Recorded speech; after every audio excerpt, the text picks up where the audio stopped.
Hey mamas, welcome back to another episode of Roots and Rainboots.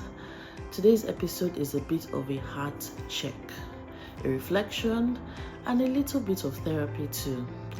We are talking about something a lot of us are just now discovering: unlearning. Not just learning how to be a mom, but learning the things we thought were normal growing up. Things that maybe didn't serve us well, but were just how things were done. The unseen baggage. Let's start with the truth. We all come into motherhood with some sort of invisible luggage. For some, it's the idea that children must fear you to respect you. Or that you don't carry a baby too much, or they'll be spoiled. Or how about, don't cry, it's a sign of weakness. Does any of this sound familiar? Growing up, there was a lot of emphasis on obedience and shame, and very little on emotional safety. Your feelings were not up for discussion. Does anyone remember crying after getting shouted at? And the response was, "Why are you crying? Do you want me to give you something to cry about?" Good old days. And now, as a mom, I hear myself getting triggered when my son cries and I have to pause and go. He is allowed to feel. His tears aren't a threat. Now, let's dive into habits we are unlearning and how it's going. First, we need to recognize these habits. Let's name some of the habits we are unlearning and why they matter. The first is suppressing emotions. Stop crying before I give you something to cry about became an auto response. I am learning to say, it's okay to cry. Mommy is here. Second is force feeding. Remember being pinned down to finish your food? Finish everything on your plate or else. Now, I offer pause and try again. No battles, no trauma. Food is not a punishment. Next, no room for negotiation. You ask a question and the answer is, because I said so. Now, I try to talk. Even though he's just a toddler and I explain things in simple terms. Even at this age, just so he learns trust and language, encouraging curiosity and dialogue. We are going outside now, or we are brushing your teeth because it helps keep them healthy, I want him to feel included in his world. Another is shaming for mistakes. Back then, make a mistake and you'll be ridiculed in front of your cousins, neighbors, and even strangers. Peeing yourself or spilling milk, spilling something. You got mocked or yelled at when you messed up. Now, we're doing empathy. No need to attach shame to normal development. Helping children understand mistakes are part of learning. We are choosing to teach, not shame. If my son spills something or breaks a toy, I try not to scold him. I show him how to clean up. The goal is to help him learn, not feel bad. And next is equating fear with respect. Back then, if you feared your parents, it was seen as they trained you well. But we're learning that respect isn't built on fear. I want my child to know he can come to me even when he messes up. Don't run and hide because mommy will shout or beat. No. Gentle doesn't mean permissive. It just means respectful. You can lead with calm authority, not intimidation. Next is punishment over discipline. The Koboko ministry. You do anyhow, you say anyhow. Beating, shouting, shaming as first response. But these days, I try to focus more on discipline than punishment. Like instead of shouting, I explain. If he throws something, I say, we don't throw. Let's put it down gently. Gentle discipline, natural consequences, and teaching instead of punishing. I'm learning as he learns, to be honest. Sometimes I slip up and raise my voice, but I catch myself. We are all unlearning together. Next, attaching is spoiling. Oh my goodness.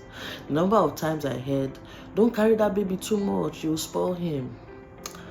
But newsflash, babies need connection. They thrive on touch, cuddles, and closeness. My son still naps on me sometimes, and that's okay. They are only little ones. Secure attachment is healthy. You literally can't spoil a baby with love. Now, prioritizing obedience over confidence. I was raised to behave, to be quiet, blend in, not challenge adults. Children should be seen, not heard. But now, I want my son to speak up. Ask questions. Be curious.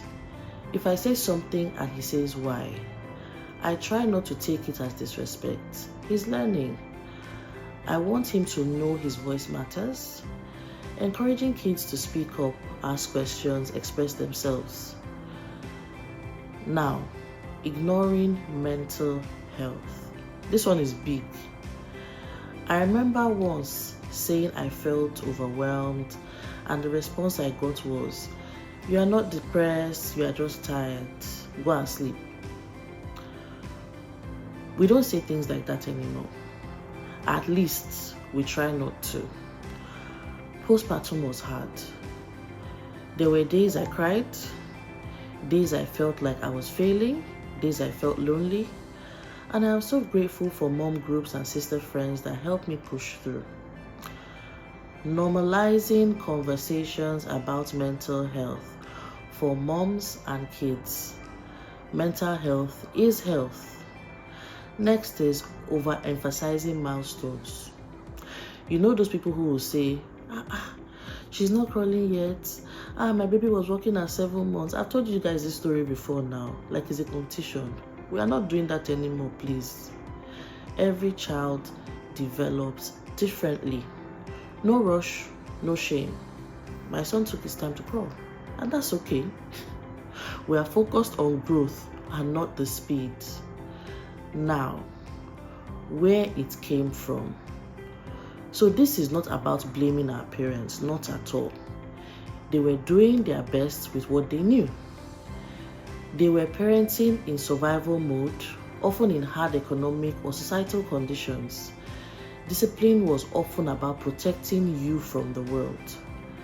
The harshness came from love, even if it didn't always feel that way. But now, I think we know better.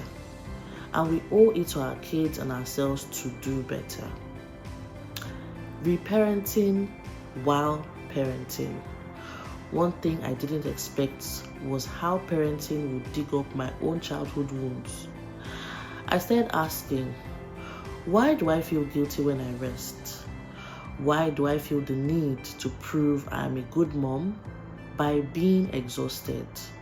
Why does it hurt when I hear my baby cry like it's an attack on my own worth? I realized I am reparenting myself in this process. I'm learning to show myself gentleness because I want to model that for my child. So practically, things I'm doing now. So I'll share what's been helping me break old cycles. Gentle parenting resources. I'm still Nigerian, though. But now I know yelling isn't the only way. Therapy and journaling.